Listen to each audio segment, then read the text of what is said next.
এই উম্মতের জন্য তো সুবাদে আমি এক হাদিস আপনাদেরকে দেখাইতেছি, রসুল কি পাইলাম আর কি করতেছি। ওই রসুলের কারণে এই উম্মত জাহান্নামে যাবে, কিন্তু হাতকড়ি থাকবে না। এই উম্মত জাহান্নামে যাবে, পায়ে বেড়ি থাকবে না। এই উম্মত জাহান্নামে যাবে, গলায় শিকল থাকবে না। এই উম্মত জাহান্নামে যাবে, চেহারা কালো হবে না। অথচ জাহান্নামীদের চেহারা কালো হবে, এই উম্মতের চেহারা কালো হবে না। একজনের চেহারাও কালো হবে না।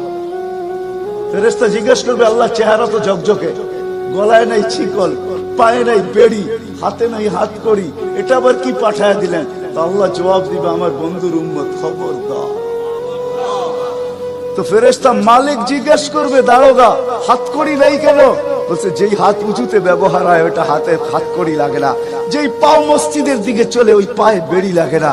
যেই কপাল আমার কুদরতি পায়ে জীবনে একবারও আমাকে পাওয়ার জন্য ঠেকায়া দিছে, সেজদা করছে, ওই চেহারা কোনোদিন কালো হয় না, গলায় কোনোদিন চিকন লাগে না।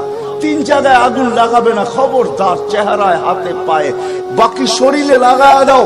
আগুনকে যখন মালিক হুকুম দিবে ধরার জন্য, আল্লাহ আমাদেরকে শিখায় দিবে, স্মরণ করায় দিবে, আমরা কলেমা পড়তে থাকবো। আগুন আসবে আর যাবে, আসবে আর যাবে, ধরবে না। একবার, দুইবার, 3 বার হবে। মালিক কোরা চার্জ করবে, লাঠি চার্জ করবে, ধরিস না কেন? তো আগুন বলবে, লাইসালি সুলতানুন আলা মান ক্বালা লা ইলাহা ইল্লাল্লাহ মুহাম্মাদুর রাসূলুল্লাহ। এই কলেমা যে পড়ে তাকে ধরার ক্ষমতা আমার নাই।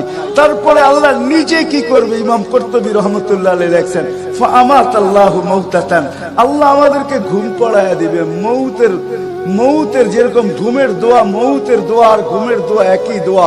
আমরা ঘুমের দোয়া পড়ি, আমুতু আহিয়া, আল্লাহ মরতে চললাম, কাল সকালে উঠাইলে উঠবো, না হলে আর কিয়ামতের আগে উঠবো না। তো ঘুমো মৌত, আল্লাহ ঘুম পড়ায়া দিবে। আযাব ঘুমের ভিতরে কমপ্লিট করে আল্লাহ বাহির করে নিয়ে আসবে।